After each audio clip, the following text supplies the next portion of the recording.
Thank you for tuning in to Gloves Off Seattle. Your hosts, Patty and Megan, will be talking about all things Seattle women's hockey. A huge Pacific Northwest welcome to the PWHL. Gloves Off Seattle! Well, hello, and welcome to another episode of Gloves Off Seattle. Gloves Off Seattle. Yes, and today we are joined by Joey Gale. I'm assuming I'm pronouncing that correctly, Joey. Is that correct? That is. Awesome. And Joey is representing the, I don't want to get this wrong, Seattle Pride Hockey Association. Is that correct? That's us. Yes, indeed. God, babe. I know, because I was like, okay, wait, it's not a club, it's an association. Yes, indeed. I love it. So, Joey, the first thing we always want to hear about from people before we even get started on all of that is we want to know, how did you get into hockey? Because we love hearing people's hockey origin stories. And so, yeah, do share, please. Yeah, so well, first off, thank you so much for having me on the show. It's such a pleasure to share our story and connect with your group. But I grew up in the self-proclaimed state of hockey, Minnesota. So grew up playing, like any good Midwestern, any good Minnesotan. I started playing, oh gosh, probably by the time I was 2 or 3 years old. So, around the time I could start walking, I was skating it out on the ice. I had an older brother who was playing hockey at the time. So of course, once you start, you can't stop. So I grew up playing until the age of about 12 or 13. I started to sort of understand my own sexual identity and started to discover like hockey was kind of a toxic place back in the day, back in the locker rooms, especially for like a cis white gay guy. Back in the day? Are we sure? Back in the day. There? Okay. As youthful as I appear, I'm pushing 30s now, which I turned 33 in May. So back in my day. He's still a baby. Okay. No, lovely. But, yeah, no, I get it. 100%. So stop playing. Though. Right. That's more what I was meaning. Like making us. No. Not there wasn't assumptions about age. It was more like especially in men's hockey, because obviously we deal a lot in women's hockey, which is a completely different environment as far as like queerness and inclusivity and that sort of thing. But like in the men's hockey environment, I believe we are probably only like 2 baby steps ahead of probably what you grew up in, 25 years ago or however long ago it was. So okay. Go on. That's No. I didn't mean to interrupt you. We want to hear your hockey story. Yeah. So you got to this point where you're like, yeah. It's a great call out. But yeah, I stopped playing for several years until I graduated from college and sort of slowly fell back in love with it right after graduating from school. And it just became that sport, that place where it's such a great outlet to not only have fun but exercise. But slowly started discovering this like Pride community. Right around the time I graduated was when Pride Tape launched. So I was, of course, was part of the early fundraising effort once that all came to be and started playing with the Pride Tape. Fast forward a little bit, I moved out to Seattle in 2018 with my now husband, Austin, and I was playing in it was like not a learn to play, like a scrimmage of some sort, evaluation. So I could play in the adult league in Seattle, and it just so happened I was playing with that Pride Tape, and the now co-founder of Seattle Pride Hockey was there and spotted the Pride Tape, came up to me after and was like, "I haven't seen that before. Let's talk." Awesome. So sort of by way of chance, I found Steven, and we co-founded Seattle Pride Hockey Association. That's amazing. Okay, so obviously like that's how you got into hockey and how you got into Seattle hockey. Tell us about the formation of this association and how and what you guys are now. Like I'm interested because honestly, like we're new enough to I'm new enough to hockey. She's been a longtime hockey fan, but like new enough to the hockey community here in Seattle that like I know we went to Seattle Pride Classic just as a fun thing last year, but that was our first, like I don't know anything about you guys, and so we'd love to hear more about how it started. Yeah, origin. We want to hear origin stories. Yeah, origin of Seattle Pride Hockey. So we right around the time I met Steven, there were sort of rumblings that Seattle was getting an NHL team at that time, and it was still sort of dubbed NHL Seattle. The group didn't even have a name yet. We weren't even called the Kraken by that point. And a group of us met in the basement of a local arena in 2018 and sort of just talked like, what would an organization look like? Like, how do you make a nonprofit? Like, is that what we're trying to do? We're trying to make, some hockey pride group. And that's where the idea of the organization came about. We wanted to create just an inclusive space for LGBTQ hockey players to celebrate hockey. We didn't know if we would host a tournament or if we would just be super fans of the NHL team at that time. But slowly, started making connections with NHL Seattle and started getting ourselves sort of ingrained into the hockey community at that time, and just learned how much love there was for hockey, how much love there was for queer hockey. And we formalized the organization, became a 501c3, and slowly but surely 2020 rolled around. We were just starting to talk about hosting a tournament. And in 2021, we hosted our first event. It was a small scale event. We had 4 teams playing in a tournament. We called it the Seattle Pride Classic. Okay, wait a minute. Like in January of 2020 or February of 2020? We were looking, it was we were looking at March of 2020 to host our first event, and of course the I world was like, fell wait, apart, we're talking about like, COVID time. Yeah, COVID times. Wow, okay. Exactly. So the event didn't end up happening until 2021. Is that what exactly? Exactly. Okay. Yep. So we were just starting to get our momentum, and we were like, "Here we go!" And then, just like everyone, the world threw us some different cards. But, yeah. So 2021 rolls around, and we host our first ever Seattle Pride Classic. There was so much love from the community at that first event. We met our first sponsor at that time, Symetra, has been super involved in not only the hockey community but the women's sports community. They have partnered with Sue and Megan in the past, and they're just superstars for our organization. So it sort of all came together by chance that we hosted our first event back then. Great. Awesome. So are you calling this your 5th annual?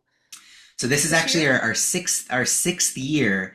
Okay. And we now host, it is the largest Pride hockey tournament in the world, which is crazy to say out loud. Yes, I love it.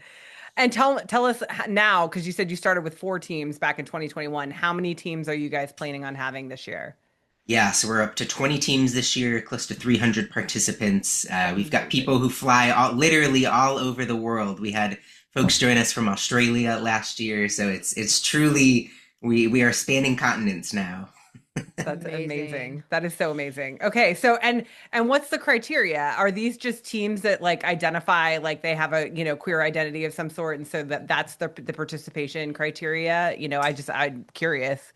Sure. No, that's a really great question. Ever since our first tournament, we set out with this goal of just trying to create what we called the most inclusive hockey tournament possible.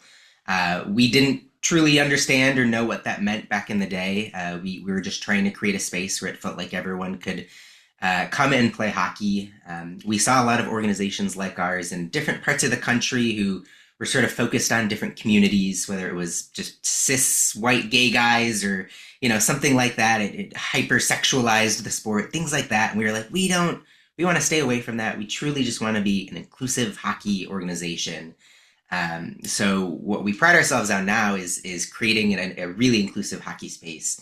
And what that means is when players arrive for the tournament, we do what's called a draft style tournament. So everyone comes in as a free agent, and we actually build the teams based on skill. So they don't based come on in gender. As teams. They do not come in as teams, and we did that intentionally because we wanted folks to be able to meet each other and connect with players from all over the world. Amazing. So this model has been really successful. We talk with folks who are like, they met someone their first or second year, and they started dating, and now they are married because of the tournament. They met their partner. It's like, this is incredible. Not only are we playing hockey, but we're playing the matchmaking. Exactly. I love it. So I'm assuming we're talking a mix of all sorts of people, whether that be, obviously, like you said, cis men, cis women. I'm assuming trans players, the whole gamut. So, Talk to us a little bit about that. What the Yeah. mix is, if you can tell us like demographically. I'm just kind of interested. So Yeah, no, great questions. Yeah, we so the tournament this year, the mix is we're close to 70% female and trans identifying. So it's the first year where we're fully shifted away from the male side of things, which we're so excited about. We've got folks traveling. 30% of our participants travel from outside of Washington, so we're spanning from coast to coast, which is lovely to see. One of our big focuses, especially the last few years, is how we uplift and support the trans community. This was a really great discovery we found in our second year. Because of our draft style setup, the trans community reached out to us. There's an organization called Team Trans, and it's a team that assembles themselves. They're players from all over the US and Canada, and they'll form a team called Team Trans, and they'll play in different tournaments throughout the country, throughout the year. And they reached out to us and said, can we bring a team to play in the tournament? And our first response was like, well, no, this is the setup of our tournament. This is not the way it works. And, maybe a month went by and they reached back out with some additional friends from the NHL asking to have a conversation with us. And we're like, this is interesting. Like, we told them no and gave the criteria, like we're trying to build a community where everyone gets to meet each other. And we sat down, it was Team Trans, the captains of Team Trans, two representatives from the NHL, and Steven and I, our other co-founder. And it was such a brilliant conversation because we came in thinking we knew how to make an inclusive hockey space. And they came in and told us, if you want to create an inclusive hockey space, allow trans players to have their own community, to essentially establish their own safe space within the tournament. They found that when they travel as a draft tournament or to a draft tournament and players are sort of separated, that it creates sort of these not dangerous situations or unhealthy situations, but they felt much more uncomfortable when they were sort of separated. And it took that learning, that space for them to reach out and say, hey, Seattle Pride Hockey Association, to make this inclusive, we want to be a team. We need to be a team to create a safe locker room environment, to create a safe on ice environment. And it was like, just light bulbs exploded. It was like, oh my gosh, like here we are thinking we know what we're doing. And it's like, no.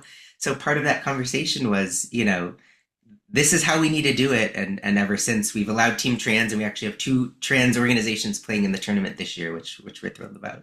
That's awesome. So there's two separate teams now that come. Yep. So we have Team Trans and then another organization called Trans Wave. Transwave. Okay. That's very cool. I love that you brought an open mind to that, because even though knowing that you're like, no, we have this, we know what we want to do is create this open community, but to be open to hearing like, this is our experience and this is what we need. That's amazing. Yeah, that is amazing. Okay. So, I want to shift a little bit. Actually, before we shift away from talking about the tournament, I want to ask the question: how can our fans, support you guys? What can we do? We love to come out and watch rec hockey. I mean, we're coming. We're going to be there. What's the support? What can we do? How can we ask people to help? Yes, well, just a few more details on the tournament. So we're fully sold out, which is super exciting. For players. So like I mentioned, for players, yes. Fully sold out for players. The tournament's actually free for fans to come and watch and spectate. So the tournament is hosted at the Seattle, the Kraken Iceplex. Yeah. This is our 5th year there. So the tournament will run Friday through Sunday, June 12th through the 14th. So just before all the FIFA festivities begin. But attendance is free for fans, so folks are looking to come out. Our games run from morning till evening. We have all 3 sheets of ice for a good stretch of time. Awesome. We've got music, DJs on Sunday. We usually bring out a marching band. So it's truly a really fun experience for those who are coming to watch. And merch, you got merch? We've got merch. We've got it all. Jerseys. They have vendors, and we have vendors that come too, because we know Lacey from Double Hockey Stick, so she's coming back, too. So yes, we love Lacey. Yeah, well, and we bought jerseys last year because we came. I mean, we just like I said, this was. I mean, it happened like after our infancy. Yeah, after the team was announced, before we really got ramped up, right? And so for us, we're like, oh, gay hockey, yeah, like sign us up. Like, what do we, so we went and it was so fun. And like I said, like jerseys and all the whole nine. So Yeah. it was very fun last year. But now that we're a little more embedded in the community, I think it's going to be even more fun. So Oh very yeah, excited. it's it's this like queer utopia that truly exists for this short period of time, and it's fun now that we've had so many folks over the past 5 6 years who've been part of the community. It's the tournament in a lot of ways. The organizing piece of it is really starting to run itself. We have such a beautiful volunteer army who helps bring the tournament to life. But it's really about the stories that we're hearing now. I mentioned earlier that there are people who have met who are now married or lifelong friends because they met at the tournament. Last year, there was a mom who came to watch their son play for the first time. Their son came out as trans, I think 3 or 4 years earlier, and the mom was sharing that this was the first time that they saw their son truly be themselves in this space. Oh, And wow. the mom was crying and she's telling me this and I start crying and we're hugging each other. And of course the son comes out after playing and is like, what is going on here? Like, why are you both crying? And we're like, we hug this and we're like, oh my gosh, like Oh. this is so magical. So Oh. it's the stories and just friendship that we've seen are truly what make the weekend magical. Oh, that's amazing. Yeah. Any more questions about the tournament or anything? Oh, just so there a championship game on Sunday? Like, does it all culminate into one winner, or how is this like round robin? What tell us structure here. Yeah, so we have three conferences throughout the tournament. So they're based on skills. So we've got a really competitive division, sort of mid-tier division, and then a social division. So yes, on Sunday we've got our three championship games. They're sort of spaced throughout the day. We've got trophies and medals and all that jazz. We've got the full schedule on SeattlePrideHockey.org for those who are interested. But yeah, Sunday will be the big hurrah of the weekend, and then on Saturday we host what's called the All Stars of Pride game. So players, participants throughout the weekend nominate players from other teams who helped sort of make the weekend inclusive, make the weekend fun. And those players are put together onto our All Stars of Pride team. So it's a sort of our way of celebrating, the best of the best who make the weekend super fun. So that's another great event for folks who are looking Is to there come a out. skills competition with the All Stars, or it's just All Stars game? It's just an all stars game, Love and it. when I say all stars, it is not about the skill. It is truly just the people who have made the I love weekend, realities. as beautiful and inclusive as possible. Oh my Oh, that's gosh, I love amazing. it. Oh, how fun. Okay, so SeattlePrideHockey.org is where people can go and look up the schedule and that sort of thing. Okay, Yes, that's indeed. amazing. I want to shift a little just because, our focus is the Seattle Torrent and women's hockey. Yes, And so I yes, want to yes. talk about for you guys what you've seen over the last year of obviously like we're now coming up on the anniversary of having the team announced and how has this impacted you guys as an organization? And I'm sure it has. So I would love to hear more about that now that we have two professional hockey teams here in Seattle. So And I hear when you Yes. talk about the Kraken, I hear a lot of we in there. So are you are aligned with the Kraken? You are a fan? Have you We, embraced the torrent as well? yes. Oh my gosh, I am a fan of both. You should have heard the cheers and screams in our house when the torrent were announced. yeah. We, as I mentioned, our the founding of our organization was in part thanks to the help and support that we got from the Kraken back in the day. So they've just become really great friends of ours. They've helped build community. Everyone truly from the top of the organization, we've met with ownership team, and it is so empowering to hear that their organization really truly deeply believes in our mission, our cause, what we're trying to accomplish. They've been allies of ours since day one. So to see and have space now for a women's hockey team in Seattle is like, yes. There's nothing truly more exciting than having two, not just one team to watch. As I sit at my desk drinking out of my rough and Reference tumble two, glass, yay. Yes. Yeah. it truly just goes to show what an awesome community we have in Seattle around hockey. Uh, you know, to be able to sell out our arena for, to welcome our team back from the Olympic, like, where else are these storylines happening? Like, it's just incredible. Like, Captain America, like our Yeah. hero, literally playing for our team in year one. It's Yeah. like you can't write it any better. Obviously, Mm-mm. the season, we wish could have gone a little better, but to be able to, sell out an arena in year one is like, that's our gold medal. Yeah, The team is going to get absolutely. stronger and better, and Yes. we'll get to that point. But it's like we've got the biggest win under our belt already with with a full stadium. So I love to see it. Yeah. And as I kind of touched on earlier, and I'd love to hear your opinion and talk about this just a little bit more. In the women's hockey community, queerness, non-binariness, even, and obviously U.S. women's hockey or U.S. hockey has a stance on trans players, but I just think in general, it's a very inclusive, accepting, loving community, the women's PWHL, the women's hockey community in general. And I mean, I know we know this, that the NHL still has light years to go to get up to speed, and not having any out NHL players. We all know, like, we're sitting here and we're like, this is Yeah. ridiculous. There has to be gay men playing in the NHL. There's no Right. way statistically that there are zero gay men playing in the NHL. You know what I mean? So it's like, Right. how do we as a community, obviously, like, as, queer women being part of women's sports, like, how do we also influence, that side of the coin and help, and help bring that along for, I mean, I would love for, someone to say, it's me, I'm the Yeah. first, I'm the first. And I don't know what that's going to take, because I'm sure the environment is very scary when you're talking about your livelihood, and how do you come out in a space that may not be accepting of you. But anyway, I'll stop talking and I want to hear your opinion. Yeah. I pride is a really funny thing. It's like you almost have to look back at, when the reason we celebrate Pride today is because trans women of color threw bricks at police. Like, Yes. we celebrate Pride and like, this is the reason we have parades and floats and all of it's like the origin story wasn't pretty. Like, we've come so far Yeah. that, I think we're in the middle of the book right now. The book is still being written, especially on the men's side.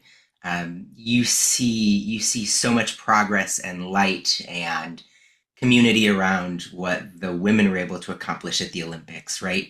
Like, it feels so heroic to be able to, like, see that. Obviously, the men's side is a completely different story, but like, the narrative that we see on the women's side is just like that's the hockey community we want to create.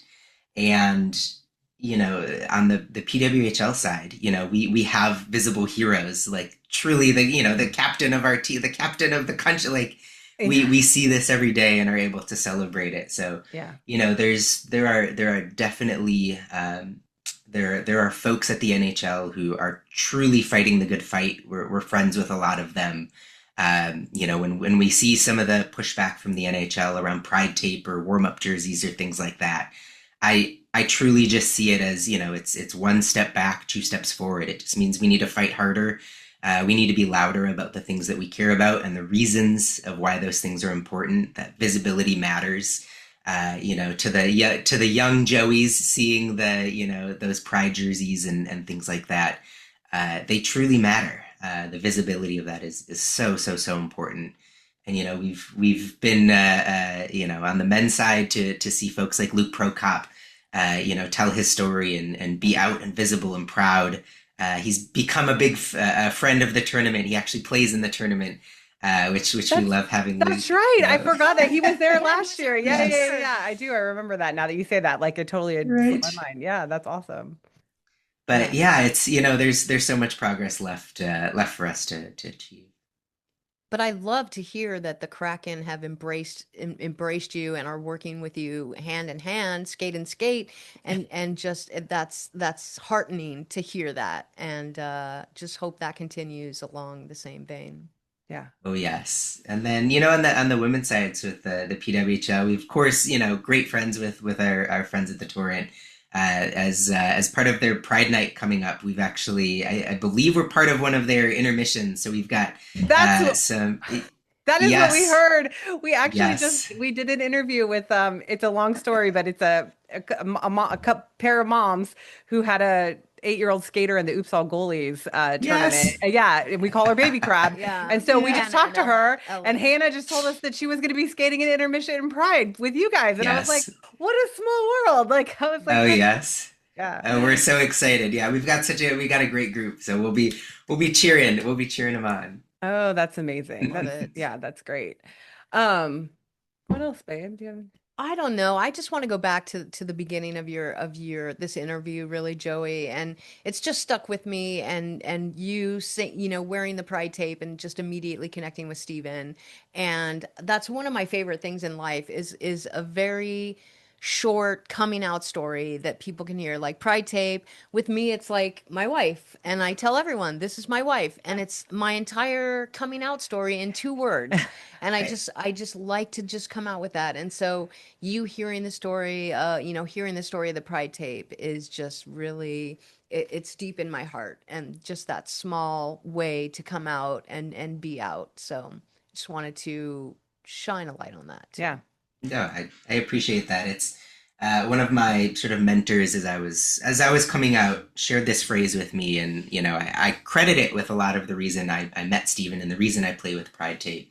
They shared with me, do something every day to queer your space, Mm. and it can be big, it can be little. Small things like just putting your pronouns in an email signature. It's not an act of resistance. It's just an act of visibility. Yeah. Playing with pride tape is the same thing, right? It's rainbow tape on a hockey stick. There's nothing, Yeah. wildly chaotic. Like I'm just truly playing hockey. I have tape on my stick. It happens to be a rainbow, but that message, that visible sign is so so so important, especially when you scale it up and you look at the PWHL or NHL and you see players warming up with pride tape on their sticks, and it's like, yep, you have some of the best, doing such a small act of allyship. It sends shockwaves throughout the hockey Yeah. community. It's so Yeah. important. Yeah. Well, and talking about pronouns, because we have, CJ, Carly Jackson is on the Yes, team and yes. they use she, they pronouns. And so I think for us, like we actually were talking about this yesterday, is that for me, even though she is part of their pronouns, I think for the visibility, like you said, just for it's more of it's, obviously respecting their wishes as far as like what people want to be addressed by, what name they want to use, what pronouns they want to use, like all of that is a respect thing, but I also think like it's a visibility thing, like you said, because they are a superstar. And by everyone choosing, and we've seen it in the comments and the fans and everything, choosing to use the they pronoun, it's normalizing it, right? So Mhm. like Yep. now everybody's like, no, it's totally normal to call CJ they. That's the pronoun that they choose to use, right? And my hope is that for other non-binary, folk, that will then definitely lift them up in a way that says like, oh, I can choose to push back and say, no, these are my pronouns, please use them, or whatever the case might be, because, CJ is able to do that. And I know there's other examples, but like you said, Luke Prokop, like the fact that like he is open and out and yes, still playing hockey professionally, like it's a great example for other little ones to see. And it's not all about, it's not all about the next generation, but there's a big part of that it's like if you can't, it's hard to imagine what you can't see. And so if you can't see somebody, reflecting who you are in the life, you know, forward, I think it's hard to envision that. So Yeah, and Also how along the cool. same, oh, sorry, go ahead. Go ahead, But Joey. how cool that we get to do this through hockey. Like yeah, this learning is taking place through yeah. hockey. Like of all Yeah. things, it's so Yeah. No, you're cool. talking to someone who was not a hockey fan like 3 years ago. Like it's the 3 funniest years thing in the ago? world. 2 years, Generous. yeah, 2 years ago and a half years, Uh, whatever. So like for me, the fact that it's like we joke because we laugh. We're like, yeah, the fact that we have a hockey podcast. Like if you had known me, 5 years ago, you'd be like, no, that's not ever going to be a thing. But like, the fact that like, yeah, it's just in the community.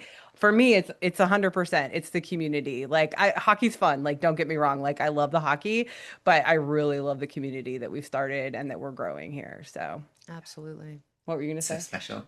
Oh, I was just going to say, even with someone with boring pronouns like she, her, just putting them out there and normalizing, like, hey, this is who I see myself as. Who do you see yourself Yeah. as? And no, and when I see someone else put their pronouns out there, like, oh, I know they're an ally immediately. It Yeah. doesn't matter what the pronouns are. It doesn't matter if you're coming out with your pronouns.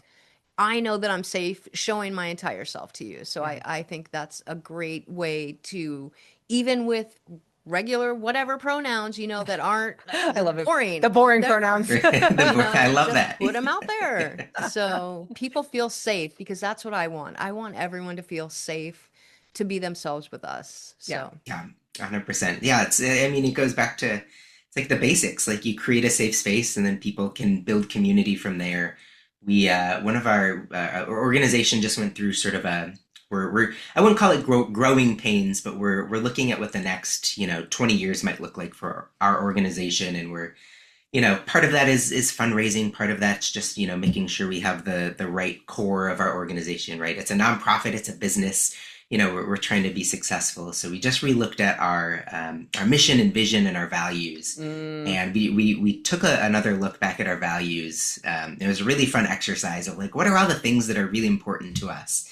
And one of the sort of common themes that just came out of everything was this really simple phrase that queer joy is the point. The reason we do all of this is for queer joy, right? Yeah. We get to play hockey and that's part of the fun. We're building a community, that's part of the fun. We want it to be safe and educational. We want to bring allies along, and that's part of the mission. But like at the end of the day, like what are we doing? We're creating queer joy. Yeah. We're providing this space for people to, to live, to experience, to play, to feel joy in a world that's really chaotic at points. Yeah. be allowed to feel their Right. joy out in the open. Yeah. Yes. Yeah. I got goosebumps. Yeah. Yeah. That's amazing. Yeah. Thank you. Yeah. What else? I have a last word in mind. Okay, yeah. For Well, last this is, I don't words, know if you've listened to the podcast, Joey, but this is what we do. Patty always gets the last word. What is the last word? a space. Just thank you for queering up our space, Joey. We appreciate it. We Yeah. really Thank you. do. Yeah, no, Thank you. just as a reminder for everybody, we are recording this probably a little too early. We're going to put this out a little bit later, probably.